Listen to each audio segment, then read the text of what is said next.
السلام عليكم ورحمة الله.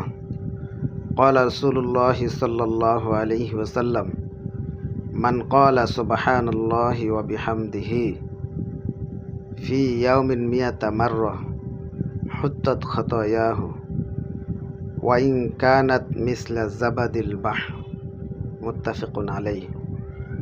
রাসূল সাল্লাল্লাহু আলাইহি সাল্লাম বলেছেন, যে ব্যক্তি দৈনিক 100 বার সুবহানাল্লাহি ওয়া বিহামদিহি পাঠ করবে তার সমস্ত গুনাহ মাফ করে দেওয়া হবে, যদিও সমুদ্রের ফেনা পরিমাণ হয়।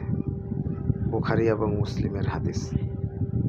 তাই আমরা প্রতিদিন 100 বার সুবহানাল্লাহি ওয়া বিহামদিহি পাঠ করব, তাহলে আল্লাহ তাআলা আমাদের সমস্ত গুনাহগুলো মাফ করে দেবেন।